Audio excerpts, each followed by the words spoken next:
Hello and welcome to today's presentation with Episurf that's presenting its quarterly report for the third quarter. With me today I have the CEO Pål Ryfors. After the presentation there is room for questions, so if you have any questions that you may want to ask, you can visit Finwire.tv and ask them there. My name is Martin Westerlund and I work for Finwire Media. And please go ahead, Paul, the stage is yours. Good morning, everyone, and thank you very much, Martin. My name is Pål Ryfors, and I'm the CEO of Episurf, and I will give you an update about our Q3 numbers and performance this morning. And what you see on the screen here is actually an arthroscopy from a patient in Germany the other week. And this particular woman, she has an Episealer implant in both of her knees, actually. What you can see on the arthroscopic picture here on the TV screen is an Episealer implant 2.5 years post-surgery, perfectly recessed in the cartilage, and the surrounding cartilage perfectly integrates with the Episealer. So this is very nice. The arthroscopy was made because she has meniscal injury, but the Episealers are working very well in both her knees. The agenda today, I will unfortunately always speak about COVID this year. I hope to skip that slide in a coming presentation. I'll focus a little bit more on the 9 months performance compared to the 3 months, as the quarter wasn't too fun due to some COVID related impacts. And I will also give you a proper business update, of course, because we have a lot going on despite the COVID situation, and our product development pipeline is significantly updated. So we have some interesting updates to share with you. We'll round this off with a strategic summary and also an update on the shareholder register following the directed issue we just launched. And on COVID, really no news, but if I have to emphasize something, it's the last bullet point here. So we clearly saw that during the third quarter, patients and surgeons, so our customers as well, definitely took the chance to go on vacation and travel and meet friends and meet family members, etc. To a degree that they haven't been able to do for close to 2 years. So August was very, very slow for us, especially in Germany. And obviously that hits the surgical volumes in our markets, and it's not much to do about that. And I would love to say that this is over. It isn't really. Before the pandemic, I remember I was extremely happy because we started 2020 in such a good way. And obviously we lost a little bit of momentum. This doesn't have any effect at all on our long-term performance and what we're set out to do. But 2021 and last year, 2020, these have been challenging years. And if you look at the 9 months to date, so we are up 46% year on year. We were hoping to have a much higher growth rate when we're summarizing the third quarter, but as I mentioned, this effect with vacations depressed that figure a bit, just as it did with the gross order intake. The loss for the year, 9 months, 50 million compared to 47.7 last year. And if I want to highlight something during the year, that's really an achievement. We have done business in actually 15 countries. So the regulatory work we have been focusing on during the pandemic is really paying off in the sense that we are actually executing on the first surgeries in each country. Cash at the end of the quarter, just about 104 million Swedish kronor. And if you adjust that for the directed issue that was conducted in the beginning of October and net of transaction costs, we will have about 255 million in the bank at the end of Q3 2021. So, there were many positive developments during the third quarter, and if I were to highlight a few of them, I would really like to mention the 5 to 7 year results that came out in a publication, a published study a few weeks ago. This was the first study on sort of mid to long-term data on the Episealer patients, if you look at KOOS and VAS scores. And there were no implant revisions in this group, and the patients are doing very well, and the results at an average of 75 months are just as good as the results were at the follow-up of 24 months that was published a few years ago. So this is highly satisfactory. We also had another publication coming out on which included the first comparative study on the Episealer knee implants. And what the investigators did in this case was that they compared the knee kinematics, so the joint functionality really, on patients treated with Episealer implants, and they compared it with patients treated with total knee replacements and also untreated healthy knees. And the conclusion was that the Episealer patients were doing almost as good as the untreated healthy knees in terms of knee functionality, and much better than patients treated with knee replacements. So this is very exciting, and it meets our hypothesis that if you put in an implant that is perfectly designed to work well with the unique anatomy, it doesn't really interfere in the anatomy of that particular patient, so to say, and the joint functionality should remain intact, and we have now proven that it does.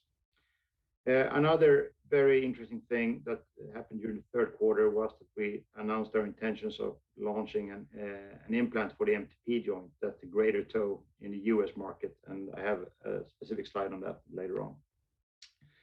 So last slide on the COVID matter. So this is up to the second quarter, and the purpose is just to illustrate what has happened in the industry. And the bars in this graph show you the growth rates quarter on quarter for the big orthopedic companies, the orthopedic segment and the knee segment. And you can see that the second quarter last year was a disaster for everyone.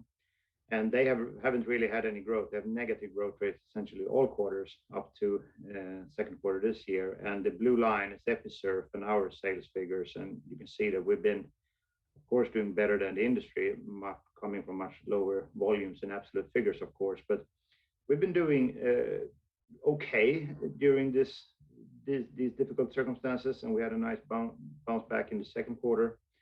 But if you are within elective surgery and you have had a tough time, and if you're operating within experimental elective surgery, you probably had a much tougher time than that. So that's where we have been. We're slowly but surely moving out of that phase. But just to conclude, it's been a tough period behind us. So we've been doing what we can to focus on regulatory work and also product development work, and I'll show you a lot today what has come out of that work. And if you look at the regulatory agenda, it's an ambitious agenda with several markets where we now have completed the local registration that is necessary, or we are just about to complete it.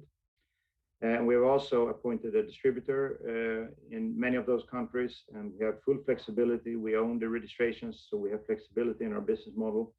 But we are, together with the distributors, taking the first steps and, as I mentioned, completed these regulatory filings that can be quite cumbersome, both in terms of time and resources internally. So also showing that we're taking the next step with the first surgeries as well is best illustrated by this particular slide, where we show that we've essentially doubled the number of countries in which we're doing business during the period that has coincided with the pandemic. So we have sold implants in no less than 15 countries this year. I think that's quite an achievement. And as I've said before, we're not necessarily focusing on adding many more countries now. Instead, we are focusing on market penetration in those countries. So that is quite exciting. And I have been asked sometime about a graph showing the relative weights, meaning where our implants are made. And I don't have that graph in this presentation, but it would be heavily skewed towards Germany. So Germany would consume the absolute majority of such a slide. But I think that's interesting because we still feel that we're only scratching on the surface also in Germany. So there is room for growth, and the regulatory foundation is in place to a large extent. And with the results we have, there's a lot of confidence within the organization that we really can take those important next steps on the commercial strategy. And this is what we have to do in each country, and simultaneously work with reimbursement. And I would say that what you see highlighted here is a little bit where we are. Regulatory clearance often fixed, initial surgeon support with some key opinion leaders. We have that covered in most countries. And we also have results to go out to meet additional surgeons and increase the frequency in those countries. So although tough period behind us, they're highly optimistic about a future. And another way of illustrating that we're now moving from an experimental phase into more of an evidence-based phase is that during the experimental phase, and when there's no data, when there's no reimbursement, when this is highly experimental, remember that the Episealer technology is revolutionary. Surgeons are not treating these patients with mini metal implants today. It took about 10 months on average for a surgeon between the first and second surgery for surgeons using the Episealer for the first time during the period of 2012 up to 2019. And although you might not like it, one always wants things to go faster. It's quite expected, to be honest. But during the last 2 years, we've seen that ratio being cut in half. So there's a much faster adoption now. And I would say that this is especially driven by period since we had data last fall. So with data, the operating environment improves. We're starting to become evidence-based, and more surgeons will use this technology, and they will use it at a faster rate. So in the report, I talk a lot about the clinical pipeline that we've also have had on our table for the last years. And we set out to deliver on this a few years ago. And I would like to say that during 2020 and 21, we have done exactly that. So we have a few more things to tick off, but this perfectly illustrates that the results are now in place for the Episealer. And the last pieces of the puzzle during the third quarter included, I mentioned, the comparative study from Charité in Berlin, the Swedish mid to long-term follow-up. And we had the first case report on the Episealer Talus also published with actually 5-year data from a patient treated during the product development phase, of course, then 5 years ago. We've also announced that a European multi-center study on the Episealer Talus was initiated. So the patients are being recruited for that right now, and you should expect more news on the Episealer Talus clinical progress in the next weeks and months. So we are closing another chapter in Episurf now. So first we started to show that and evaluate that this could be a good treatment option, and predominantly in sheep studies. And the second chapter now is to show that it works in a clinical setting, and we really have. The next step, which we are doing with our health economic study and our RCT that we're running in the United States, is to compare the Episealer even more to microfracture, which is a biological procedure that is often used on these patients. And this slide illustrates the clinical journey of the Episealer knee portfolio, and it also shows that we have taken tremendous steps in the last 2 years. So moving on to product development. So in the knee joint, if I direct you to the illustrations on the right, you actually have 3 different compartments, or you can call it 3 different joints in your knee joint. So you have the medial, the lateral, and the patellofemoral compartment. And if you feel on your knee, what you feel is most likely the patella. And when people develop osteoarthritis, about half of everyone who's developing osteoarthritis, they have osteoarthritis in one of those joints or compartments. And about 18% of all of the patients, they develop osteoarthritis in the patellofemoral compartment. So this is not in any way a small thing. And we are now developing a 2-component system and 2-component implant system. So we put an implant also on the inside of the patella for the US market. And with this particular product, we can target a 510K submission. And we announced that earlier this year. And our plan remains of filing this later in Q4 2021 with a targeted product launch in the US market sometime mid 2022. And we've always been thinking about what we can do with our technology, because we consider it to be a platform technology, and we think we are really driving the trend of individualization in the orthopedic industry with our product portfolio. And if you look at the greater toe, this is a common medical condition. So about up to 2.5% of everyone above 50 years of age suffer from osteoarthritis in the greater toe. So what happens is that you have a very painful joint. The range of motion is significantly decreased as the joint stiffens up. And this causes problem in your daily life. So today, these patients are treated with several biological procedures. And there are also in the market several implant solutions. So treating these patients with an implant, that's not necessarily a new thing. But in our opinion, and what our research tells us is that they don't work very well. And the most predominant treatment method still is actually fusion. In Swedish, that is stiloperation. So that's obviously not where you want to end up, but that's where most of the patients actually end up. And in the last sort of 10 years, there has been significant interest in this particular segment, with very limited progress. And again, fusion is still a dominant procedure. So this market is big, about $400 million opportunity in the US alone. And if you look at the range of motion, you sort of quantify that by looking at the degree of dorsiflexion that you have in your greater toe joint. And you clearly see that you need this kind of dorsiflexion in your daily life. If this was only about pain, then fusion would do, but then you wouldn't have a functioning joint. So you need to achieve something. And what our research tells us when it comes to these implant solutions that are available is that these toes, they're all stiffen up. So we believe that with our individualized technology, we can develop an implant, and there are some important words here, that enables full consideration of all important anatomical aspects. So that is as far as we will go today in terms of transparency on the actual technology. But we have a great confidence in the fact that we can develop a very interesting product for this market. And we would be looking at an 510(k) submission late 22 or during the first half of 2023. And this joint has, you have cartilage lesions just as in any other joint, as you can see on this picture here. So on a little bit of a lighter note, why we are so confident with our product development capabilities and what we actually can do. So a very quick and joyful update on the Episealer talus is that this particular woman here, she was treated late May 2021. If you are one of the first individuals in Europe to get this implant, you are in heavy pain, simple as that. And maybe shareholders can have a guess which ankle she was treated in, the right or left. I know that's very difficult. So all I want to say with this is that this launch is ongoing, and with our technology, we are helping surgeons treat orthopedic conditions that have been very challenging to address historically, and an individualized technology is very useful in this context. So this gives us a lot of confidence for the next steps. And by the way, this is the right foot.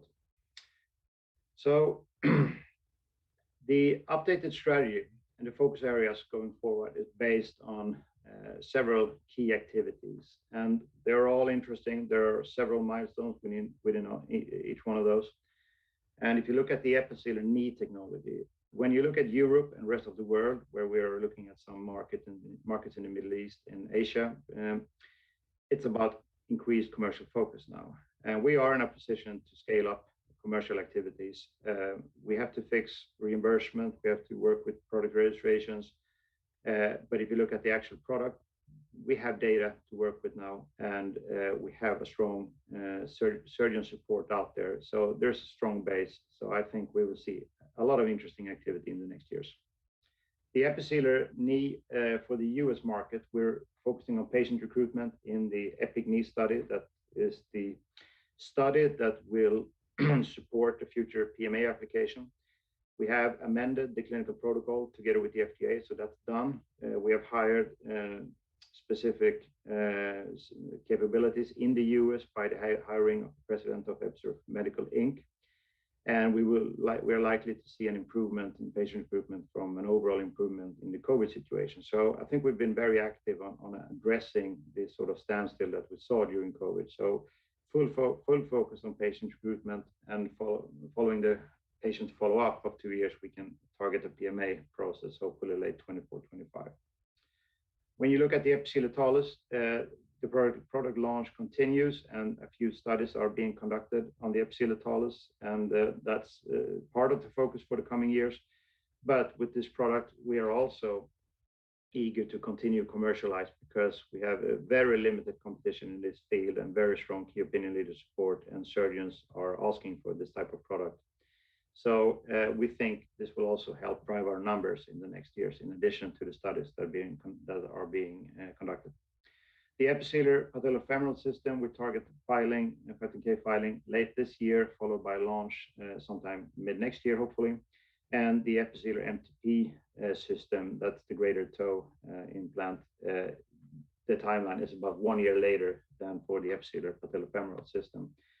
So strategy is expanded. I think it's highly interesting, and we are targeting conditions that have been difficult to treat historically. And now with an individualized technology, we are really bringing something to the table.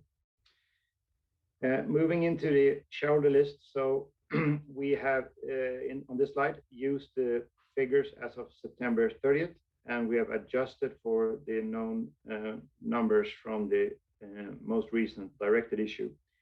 So that's exactly what you see on this slide, no more, no less. We don't know anything about the trading activity, of course, during October. We don't have that information. But that said, this is what it looks like, and we are very pleased with having Ilya Batlyan as the largest shareholder of Episurf. We have had a very strong support from several prominent shareholders for many years now, but it's also a fact that the largest shareholders have been just below 5%, and having Ilya at the top with 13% holding in Episurf is, from our perspective, very good for us. The management team, we have been continuing to invest in stock options, but also definitely in stocks for the last years. Personally, I have just about 2 million shares in Episurf, and we are committed to take this all the way. And if you combine what we have in the management group, it's about 9 million units. So we are here for the long term, and we will take this all the way. And we're happy that Ilya is on board as our biggest shareholder today. Thank you very much. And with that, we open up for a Q&A. Thank you very much, Pål, for that presentation. And like you said, now it's time for the Q&A. We'll take the first question. Ilya Batlyan recently invested into Episurf. What message does that send to both current shareholders and to the people that have not invested into the company? So, first and foremost, the funding is now secured for the entire strategy that I just showed you, meaning that we have funding secured until mid-2025. I think that's a strong message in itself. And if you look more at the particular shareholder we have, it's an entrepreneur who has an extreme business common sense, of course, and who has done significant things in his career. So he will help us, I know, in every way he can, operationally, and be an active shareholder. So we're happy to have him on board. But if you look at the actual company, first and foremost, it means that we have a very strong financing situation for a long period of time. Okay, thank you. I'll take the next question. Can you elaborate on the changes to the clinical protocol for the PMA study? Yes, absolutely. So several of the sites in the trial have actually been very active in screening patients, and but some sites have had more or less formal stops for conducting clinical activities during COVID. So been on and off, but where we've had sites open, they have screened a lot of patients, but we have had way too many screen failures. And if you look at the screen failures we have, and I have a list of about 150 documented screen failures and people that they have actually reviewed without documented, I'm sure that's more than twice that. But of those 150 screen failures, about 90% relates to 11 different reasons. And this has to do with the inclusion and exclusion criteria of the trial. And in one way or another, we have addressed 8 of those in the amended protocol. So for example, we can now in the trial treat patients with 2 lesions, meaning we can have 2 Episealer lesions in one knee in the trial, for example. Then there are things we cannot change, obesity, BMI figures, that's one thing, and things that relates to safety. But in simple words, we have sort of soften up the criteria to make it easier to recruit patients because the criteria on inclusion and exclusion were too tight before. That is approved by the FDA, and in the United States, we are rolling it out, and we sort of have the ethical approvals in place. In Europe, we are a few weeks more behind, so we are rolling that out now. Any week, really, we're waiting for the final steps on the ethical approvals for that. Okay, thank you very much. We'll take the next question. When could we expect some meaningful sales figures in the US from the Patellofemoral System? So we're not giving any short-term guidance on figures, but what I would say is that we have a very experienced individual in place, and we, together with Patrick Jamnik, as his name is, we are preparing for a product launch. We're working on that at the moment, and hopefully we can execute that early in the middle of 2022.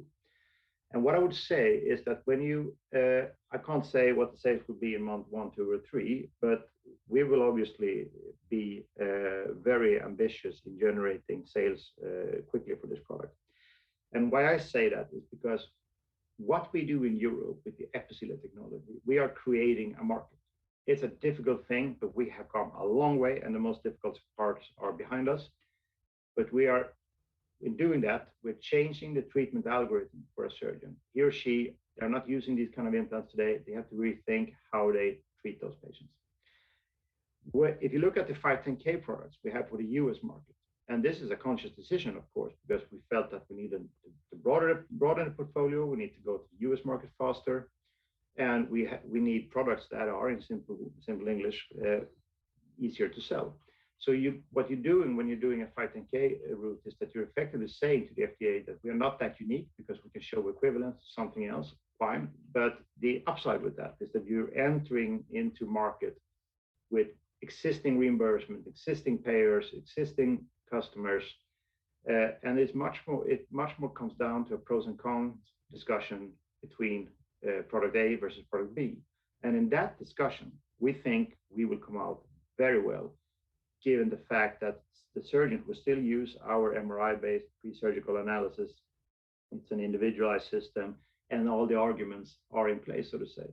So I will not round this off by giving you a number, but I will say that my expectations and the company's expectations is that the ramp up for that product is significantly faster than what we have seen for our truly revolutionary product portfolio in Europe.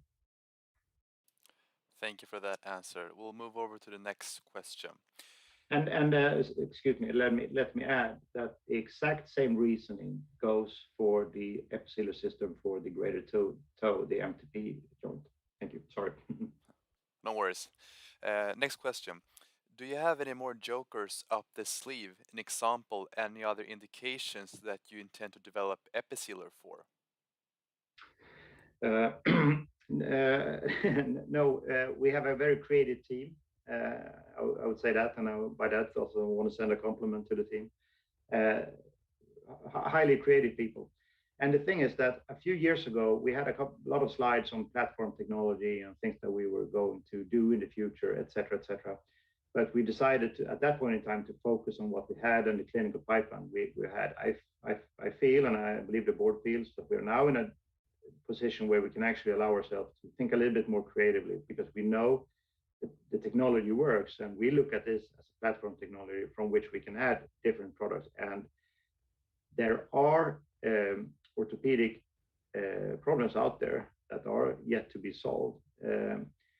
And we have, of course, several ideas of where we can play a role. And just to add to that a little bit, it's not necessarily the actual implant that is the sort of key factor here. Please remember our surgical guides and our tools for positioning an implant, which are 100% individualized. They can come in very handy in several procedures. So we are definitely thinking about things. And if we do something, it will be in a cost-efficient way, and it will have a quicker regulatory route to market, preferably the US market, than what we had with the first Episealer portfolio. So yes, we are thinking about things, but I don't want to raise expectations there at the moment. Okay, thank you very much, Pål, for the presentation and the answers to our question. And a big thank you to all of you who have been following us today with Episurf presenting their Q3 report. Have a great rest of the day and goodbye for now. Thank you very much.